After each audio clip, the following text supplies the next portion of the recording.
mortify the deeds of the flesh. That word mortify means to kill. We need to kill this flesh of ours. Come on here, somebody. But here's the thing that I wanted to give to you, because you know that.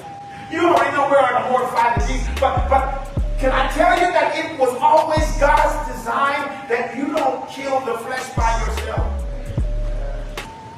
It was always the design of God that you kill that flesh in partnership, in community, in relationship with others. This is why he says, confess to, come on y'all, confess to, he didn't say confess to a shrink. He didn't say confess to a counselor. He didn't say confess to a therapist. He says confess to one another. Confess to the Christian community. And pray, James says, chapter 5, for pray for one another. Are y'all hearing me? Oh, no, Pastor, because the Bible says, I know, work out your own soul salvation. Well, yeah, if you go and study that text, the reflexive pronoun and the verb is plural. So when the Bible is saying work out your own, he says all y'all together work out. You see, y'all go and study the text. We are to work out our problems to get together. Come on, nobody wants to. Are y'all hearing me? This is why the enemy is defeating us, is because we're trying to work it out by ourselves. Look at your neighbor and say, we got to die together. Y'all know it this way. A family that prays together. But the Bible is letting us know that a family that dies to ourselves together lives together. Let me say it one more time. If we know how to die together, we can live together. As a matter of fact, the only person, mother, who came to die alone was Jesus. Did you hear what I just said? You were never intended to die alone. But we help each other to kill that flesh. God, this is why he says in the beginning, it's not good for man to be alone. That's why he made him a helpmeet. Y'all know helpmeet is the word ezer in the Hebrew, which means it's the same word that God gave to himself when God is rescuing us, when God is coming and restoring us and protecting us. That's the same word ezer. The same word he gave to the spouse. Ezer. In other words, that your woman that you're with is your person that God has designed to rescue you. To save you when you get in trouble. Oh, God. Hallelujah. Oh, y'all. I know men don't want to be there. I knew. See, women, y'all should have been clapping right there. Because you have the same word that God used for himself. Let me just remind you, brothers, I've said this many times, but let me just remind you, that person that you're with, that woman that you're with, that ezer, that helpmeet, is how God intends for you to win. He put her in your life to help you win.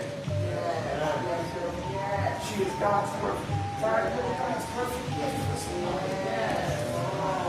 Did you hear that? Karen, you're God's perfect gift to that man. He may not. Tiffany, Pastor Jay may not know that. But he knows, he said he didn't. He's your perfect gift. This is my perfect gift. Did y'all hear that? She's perfect. She may not be perfect to you, but she's certainly perfect for you. Come on, just remind them, let somebody know that we need to do this together. And so here's the problem at the pool. Everybody was sick at the pool of Bethesda and not healed because although they were connecting, nobody was confessing.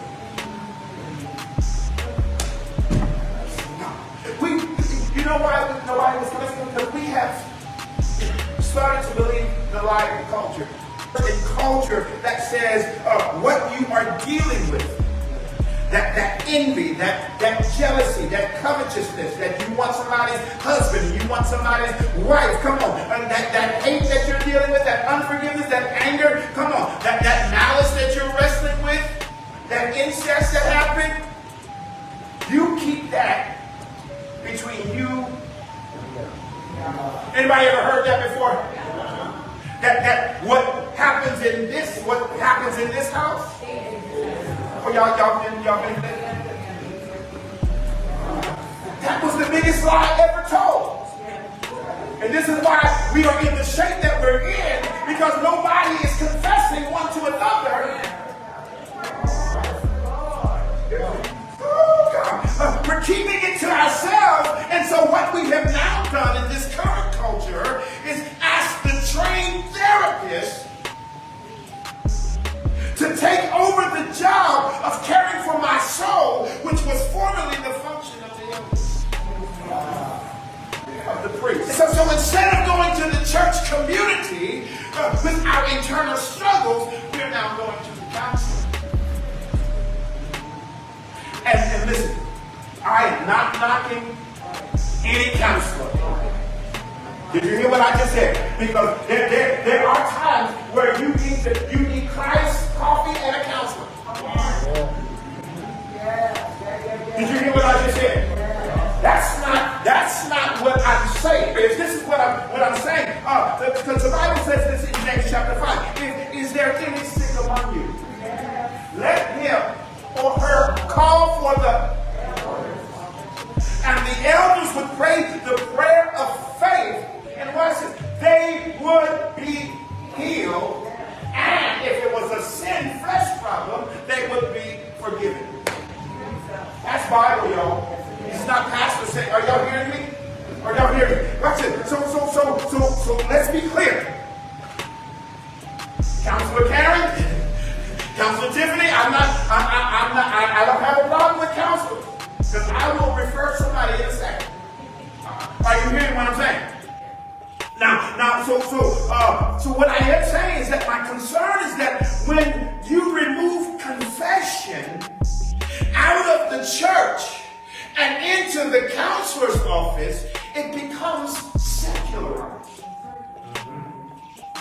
Did you hear what I just said? Oftentimes it becomes secularized. All right? So this means that my internal struggles become something now that I am taught to work through rather than to die to. I'm in the word. He says to mortify it. He says to kill it. He didn't say work through it. He said die to it. Are you hearing me? So these, especially counselors who are not Christians, will give you strategies that don't include God, and or give you medicine to cope with something you should have confessed. God help me.